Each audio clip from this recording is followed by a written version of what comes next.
episode, this crucifixion, was counterfeited. It's probably the best translation. It's a form of the word sabha. Yes, it is. No. What's the word? You have the two kinds of verses.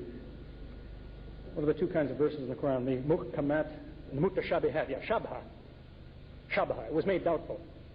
So it may mean they killed the wrong man. It may mean they killed nobody. But what we know is they didn't kill the Messiah. That's what the Qur'an has to say. What is the surah which inspired you most? How you embraced Islam? Well, there's various things that are impressive. I guess one of the first things that occurred to me was that I mentioned this ayah that challenges you to find mistakes in the Qur'an. There's the Surah Hadid, begins by saying, in the third ayah, is Huwal Awwal wal Akhir wal Zahir wal Batin, which tells you that no matter where you start, there's something you can't escape. Something there is which is first, last, outermost, and innermost. And look in that place. That's where you find God. And of course, the Surah Al-Ikhlas. That's one of the... in just these few words, there's a wealth of material there. Somebody asked the Prophet one time, where did God come from? And he didn't say, as most Muslims say today, this is a Satan's question.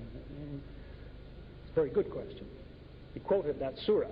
It gives at least 4 answers to that question. Each ayah gives you an answer. It would take a lot of discussion to go into it, but each verse of that tells you what's wrong with your question, or what is the answer to it. That was impressive to me. Does the Quran mention anything about purda? Well, it's not exactly on the topic, but the word purda, of course, is not in the Quran. I imagine everybody knows that. But it talks quite a bit about suitable adornment for both men and women, what is required. And there's a lot of misunderstanding about that too. That too is a subject in itself, which sometimes I get into quite the discussions with people on that. You have an interesting example. For instance, I wonder how many people realize that what it tells a woman to conceal are literally her pockets. Pockets in her body. Pockets. You see, that can tell you a lot about what is required, which people don't often think about. They may just think, cover the woman. But it says cover your pockets. Because it specifically mentions there's some things you can't help. That's the way a woman is. But the pockets cover them. I don't mean pockets like where you keep your money. But you see, so there's a wealth of material there. If a person would just even examine the Arabic, you find a great deal of explanation in just a very few words on that subject, which is, as I say, widely misunderstood, I'm afraid. I always hate to see somebody forcing something on somebody which is not required. But that too is a big subject. Yes? Bismillah. I ask your permission also for the question, which has particularly bothered me because the description of the lecture in itself. Of the which? Of the lecture in itself, the amazing Qur'an. Yes. When we speak of Allah, we never arrogate unto ourselves. We never have which now? We never arrogate unto ourselves the right for an adjectival description. The Quran is the revelation of Allah. Unlike the Prophet Rasulullah sallallahu alaihi wasallam, who the Quran says is a man and a messenger. Forgive me for asking the question if you think it is something that is beyond the realms of the lecture in itself. But may I ask you that, do you think any insan who is created in this world has the right to arrogate unto himself the beauty of the Quran with just any adjective that can describe the Quran in the form of either amazing, loving, beautiful, holy, or anything of the sort? Okay. Well, So the Quran itself uses adjectives that describe itself, and that's what I was trying to say. That, for example, in the one ayah, it mentions about the revelation that it made the prophet, it says, ajibta, which means it surprises. It surprised him. The revelation surprised him. So if I say of the Quran that it is surprising or amazing, I'm saying what it says of itself. It's what it says it's like.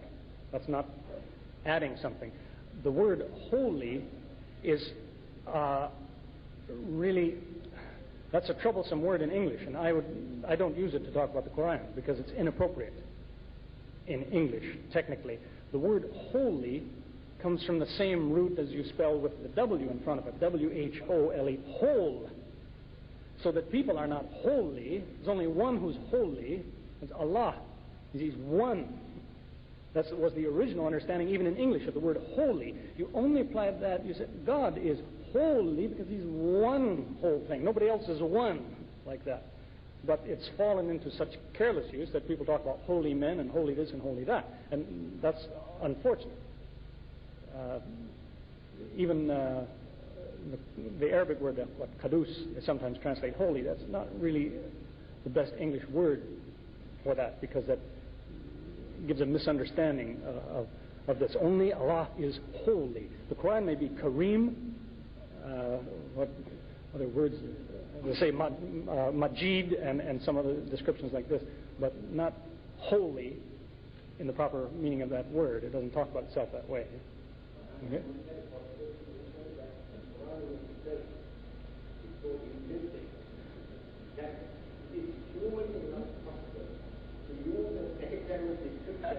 Of the revelation, because it is part and parcel of what Allah is to us, because we see Allah only. Yes, I suppose. Technically, suggest the Muslim has a different approach, just to give a comparison for what we're familiar with Christianity. The Christian says God revealed Himself to us. The Muslim says, no, God can't reveal Himself. Man can't absorb this. But He revealed His will. He revealed what He wants you to know. So that's, I think, what you're talking about. That the speech of Allah is what He wants you to know. It's not Allah. So you couldn't describe it that way. That's what, usually when the Muslim and the Christian use that word revelation, they're talking about different things. It's happened to me many times. Somebody say, what does God reveal to you? I say, He told me what He wanted me to know. They say, no. What did He reveal?